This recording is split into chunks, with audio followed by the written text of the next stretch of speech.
Welcome to the show. While most banks are still clearing spreadsheet alerts from yesterday, AI-powered criminal networks are already operating at machine speed. That gap right there is the story. This episode is called The Silicon Sieve: How AI is Rewriting the Future of Financial Crime Detection. And it asks a pretty uncomfortable question. If the bad actors have upgraded, why are so many institutions still defending themselves with workflows that feel like they were built for the early 2000s? And before we jump in, if you like what we do here on the Human Workforce, please subscribe, share the episode, send it to the one person in your orbit who always forwards you the article before everyone else.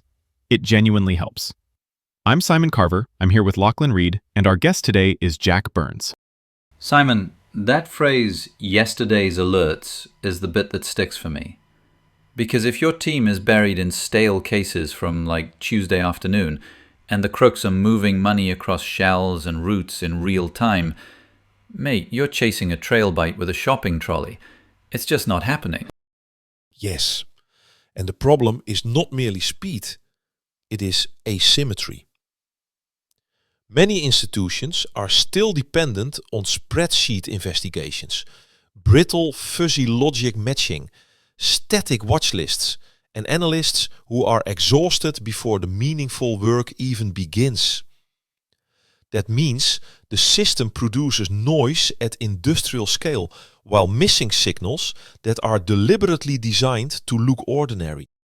Jack, grab fuzzy logic for us because that phrase gets used a lot.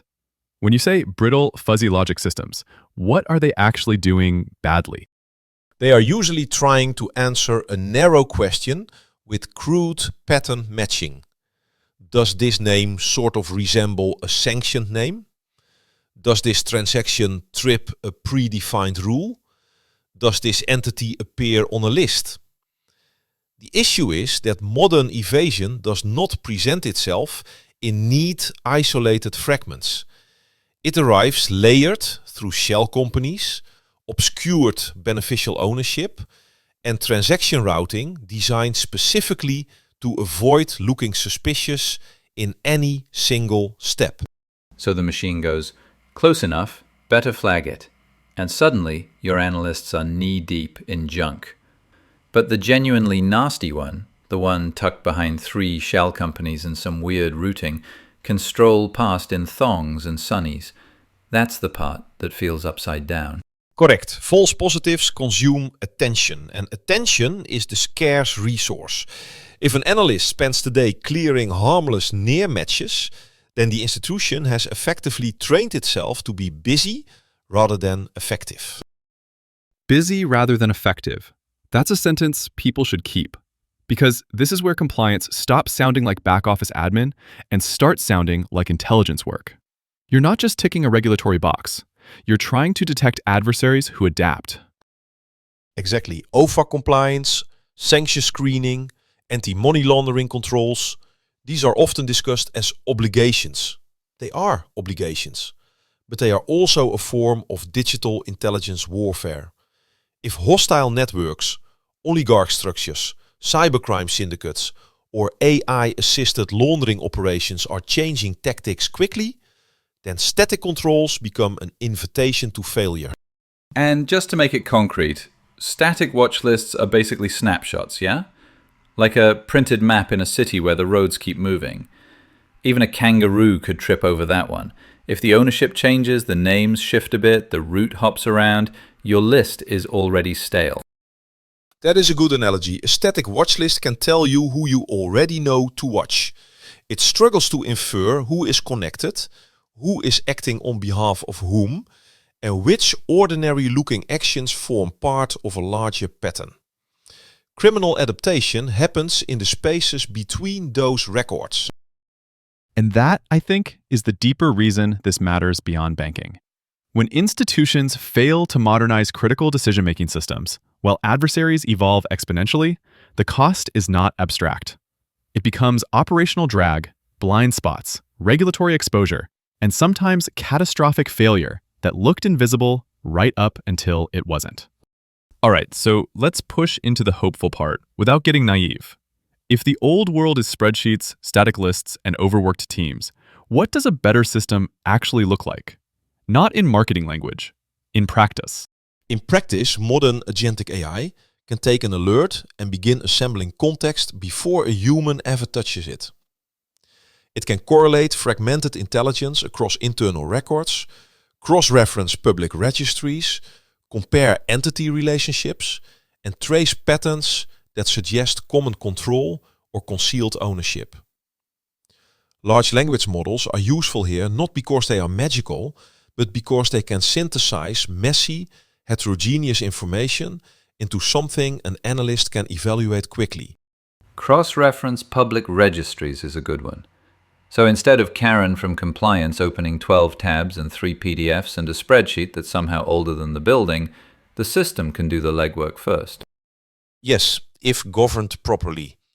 It can investigate an alert autonomously at the first pass, gather supporting evidence, identify inconsistencies, and reduce obvious noise. The human then reviews a structured case rather than a pile of disconnected fragments. That changes the analyst's role from clerical filtering to accountable judgment. Clerical filtering to accountable judgment. That's the human-centered version of this I care about. Because the goal was never to remove people. It was to remove the noise, the delay, the blindness. Let the machine gather, sort, correlate. Let the human decide. And this is where the 10x bank idea starts to make sense, right?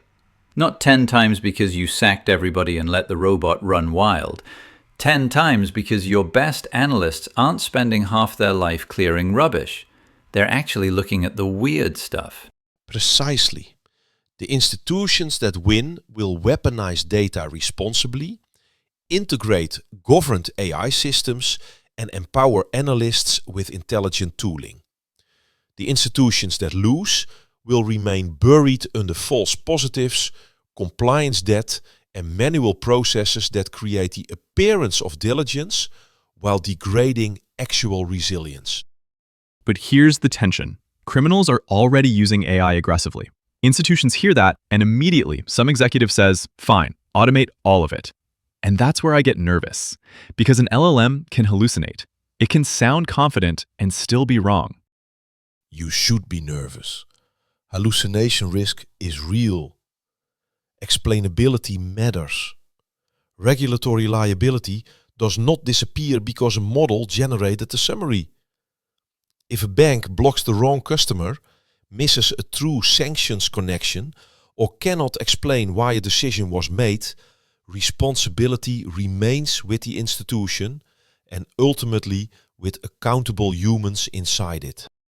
The phrase, cannot explain why, that's the one I'd underline in red pen. Because if a regulator asks, why did you escalate this? Or why did you clear that? And your answer is basically, well, the model had a vibe, you're cactus. The model had a vibe would not be my recommended governance framework. What you need is bounded autonomy. Let the system investigate, summarize, prioritize, and surface evidence. Do not let it become an unaccountable final authority in high-risk workflows. Bounded autonomy. That's clean. So let me try to say it back, maybe slightly wrong. The AI should act like a very fast junior investigator who never sleeps, can read an absurd amount, and can assemble a case file in seconds. But the senior person still signs the judgment. That is close. I would add one thing. The junior investigator must also be monitored. You test it, audit it, constrain its tools, log its actions, and make sure it is producing evidence rather than unsupported conclusions. Speed without governance simply creates faster mistakes. That lands for me. Because the shiny sales pitch is always full automation. Push a button, save a fortune, job done. But in real life, high-risk decisions need a human with skin in the game. Otherwise, you haven't removed risk, you've just hidden it under a nicer dashboard. And maybe that's the wider lesson here. AI should help institutions see more clearly and respond more intelligently. But it cannot carry ethics, accountability, or judgment on its own. Those are still human jobs. They may be the most human jobs left. Yes, you cannot fight AI-driven financial crime with manual checklists and hope. But neither can you surrender decision-making to opaque automation and call it modernization. The future belongs to institutions that can do both: accelerate intelligence gathering and preserve accountable human judgment. Nicely put. Less paperwork theatre, more actual signal. That's the dream. And that's where we'll leave it. If you liked this episode, subscribe and share it with someone thinking hard about AI, risk, or the future of work. For Lachlan Reed and Jack Burns, I'm Simon Carver. The goal was never to remove humans from the system. It was to remove the noise so humans can focus on what matters before the damage is irreversible.